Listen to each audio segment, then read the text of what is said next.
आदिबाधव्यपीडितो न भवत्रय एतदख्यानमघनं यस्य सुखवर्धनम्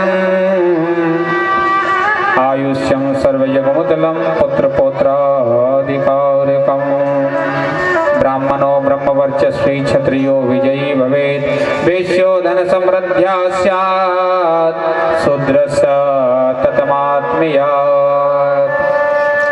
बोले भगवान गणेश जी के इस विवाह की जो कथा सुनता है उसके यहाँ कभी भी परिवार में कोई रोग नहीं सताता, उसके यहाँ सब धनवान होते हैं और भगवान गणेश जी की कृपा से रिद्धि सिद्धि शुभ लाभ उसके यहाँ निवास करते हैं और उसका जीवन आनंद से बीतता है।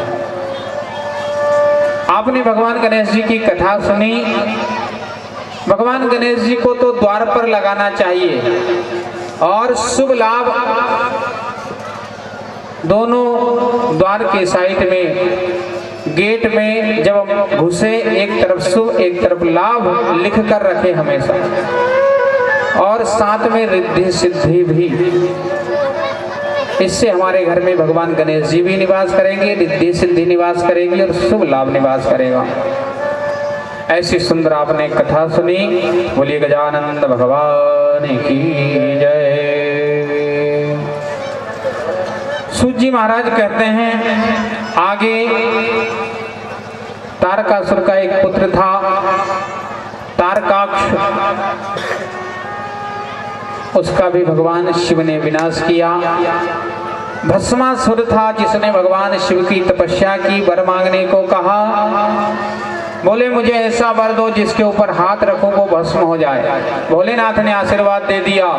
इसने सोचा इसका परीक्षण कैसे करूं, इस हिमालय क्षेत्र में और कोई तो दिखता नहीं, क्या करूं।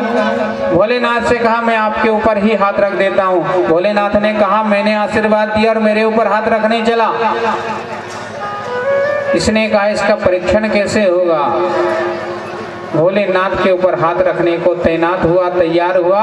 भोलेनाथ भाग खड़े हुए, आगे आगे भोलेनाथ भागे, पीछे पीछे ये भस्मासुर। भगवान विष्णु ने देखा भोलेनाथ ने आज फिर किसी को आशीर्वाद दे दिया। भोलेनाथ कुछ भी विचार नहीं करते, जो भक्त मांगता है सो दे देते हैं। विष्णु भगवान प्रकट हो गए, सुंदर मोहिनी का रूप धारण कर लिया। भस्मासुर मोहित हो गया, कहा मैं तुमको प्राप्त करना चाहता हूँ। बोले मेरे साथ नृत्य कर, मैं जिस प्रकार नाचूंगी वैसा तू भी नाचना। भस्मासुर तैयार हो गया, मोहनी बने हुए भगवान नृत्य करने लगे। कभी हाथ इधर करते कभी इधर करते और धीरे से भगवान विष्णु ने अपना हाथ मस्तक पर रख लिया। उस भस्मासुर ने भी अपना हाथ मस्तक पर रखा, उसी समय जलकर भस्म हो गया। सांब सदाशिव भगवान की हरि अनंत, हरि कथा अनंता। भगवान की कथा अनंत है, कौन पार पा सकता है उसका। लेकिन ये दिव्य कथा आपने जितनी भी सुनी ये सब कल्याणकारी कथा थी। और आज के दिन क्या कहना, बहुत पुण्य प्राप्त हुआ और दिव्य स्थान पर भगवान शिव की कथा हुई। अब भगवान भोलेनाथ से प्रार्थना करते हैं, भोलेनाथ हमने जो कथा कही, जो कथा सुनी, सब कथा का फल कृपा करके हमारे ऊपर, भक्तों के ऊपर बरसा देना। और हे भोलेनाथ हमारे ऊपर आपकी दया सदा बनी रहे। ऐसी भोलेनाथ से प्रार्थना करते हुए सुंदर भगवान शिव की कथा को भगवान शिव के चरणों में ही अर्पित करते हैं। उमापति महादेव की जय। नमामि स्मीशान, नमामि स्मीशान निर्वाण रूपं विभुं व्यापकं ब्रह्म वेदस्वरूपं निजं निर्गुणं निर्विकल्पं निरीहं चिदाकाशमाकाशवासं भजेऽहं निराकार ओंकार मूलं तुरीयं विराजान गोति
शिव की दिव्य कथा आप सबने श्रवण करी। आप सबका कल्याण हो, भोलेनाथ आप सब पर कृपा करेगा। इसी के साथ भगवान शिव की कथा भगवान शिव के चरणों में समर्पित करते हैं। सांब सदा शिव भगवान की जय। आज नर्मदा जयंती है। नर्मदा की सुंदर महिमा है संसार में। कल महाराज श्री ने बताया था कि सब तो नदी है, लेकिन हमारी नर्मदा माँ है, मैया है। माँ के समान अपने पुत्र का पालन करती है। क्या कहें, जिन्होंने परिक्रमा की होगी उनको अनुभव होगा। साक्षात जगत जननी माँ नर्मदा, नर्मदा से बढ़कर कोई दयालु नहीं। जो उसका तट का सेवन कर लेता है, उसके तट पर आकर दान कर देता है। नर्मदा के तट पर आकर जो जप कर लेता है, नर्मदा के तट पर आकर कोई सेवा कर लेता है, नर्मदा के तट पर भगवान शिव का पूजन कर लेता है, कहते हैं कभी भी उसके परिवार में अकाल मृत्यु नहीं होती। नर्मदा का बड़ा प्रभाव है और माँ नर्मदा से बड़ी कोई दयालु माँ नहीं है। जो जो परिक्रमा करे हैं वो सब बताते हैं, उनको अनुभव होता है। जंगल में भी माँ नर्मदा भोजन देती है। ऐसे ऐसे लोग परिक्रमा करते हैं जो घर एक लोटा पानी नहीं पी सकते, लेकिन माँ नर्मदा के तट पर आकर बड़ी बड़ी पहाड़ी चढ़ जाते हैं। किसकी कृपा? नर्मदा की। और ऐसी माँ नर्मदा है, सारे रोगों को, सारे दोषों को हर लेती है। और नर्मदा की क्या महिमा कहे। नर्मदा का तो आप सब प्रभाव जानते हो, लेकिन एक बात आपसे कहूं, ये मनुष्य शरीर मिला है और हमारे अंदर, सभी के अंदर काम, क्रोध, मद, लोभ है, सभी के अंदर। देवता कहते हैं निर्मल मन जन सो मोहि पावा, मोहि कपट छल छिद्र न भावा। देवताओं ने तो शर्त रख दी, सबकी पूजा करोगे, शर्त रखी हुई है। लेकिन आपसे कहता हूँ, माँ नर्मदा के पूजन में, माँ नर्मदा की परिक्रमा में माँ ने कोई नियम नहीं रखा। जैसे हो वैसे आ जाओ, सबको तार दूंगी। ऐसी है दयालु। हम कामी क्रोधी हैं, लोभी हैं। भगवान हमको स्वीकार करे ना करे, पर माँ नर्मदा हमको स्वीकार कर लेगी। इसलिए इसी माँ की शरण में चले जाइए। माँ की शरण में चले गए, भगवान शिव ने कहा है नर्मदा का जो एक बार दर्शन कर लेगा उसको मैं जरूर अपना लोक दिखाऊंगा। शिव पुराण में आया है, नर्मदा पुराण में भी आया। एक बार भी नर्मदा का दर्शन कर लेगा, केवल दर्शन मात्रे मन कामना पूर्ति। कितना सरल उपाय हमें मिला है।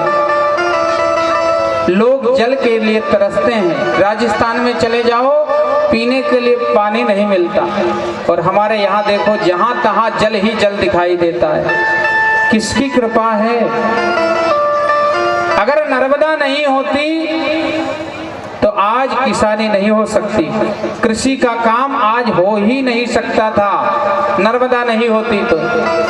हमारे मध्य प्रदेश में राजस्थान के लोग, यूपी के लोग, बिहार के लोग आकर खूब कमा रहे हैं। हमको कहीं जाने की आवश्यकता नहीं पड़ती। क्यों? कल्पतरु माँ नर्मदा हमारे सामने है। ऐसी सुंदर माँ नर्मदा, यम यम चिंतयते कामम तम तम प्राप्नोति निश्चितम।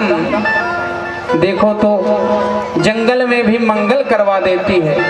बड़े बड़े शहरों में ऐसा आयोजन नहीं होता। नर्मदा के तट पर देखो, जंगल में भी मंगल हो रहा है। माँ नर्मदा की ही तो कृपा है। और यहाँ जो कल्प वास करते हैं उनसे पूछना, जिन्होंने भी किया है, कैसा अनुभव होता है, कितना सुख मिलता है। घर में तो हम परेशान होते हैं, दुखी होते हैं, चिंतित होते हैं, लेकिन यहाँ आने के बाद सब चिंता दूर हो जाती है, सब संकट दूर हो जाते हैं। हमारे सोनी जी तो रात को जाग रहे थे। मैंने कहा सोनी जी रात भर जाग रहे हो? बोले सोने का काम तो घर कर लेंगे, नर्मदा के तट पर तो जाग कर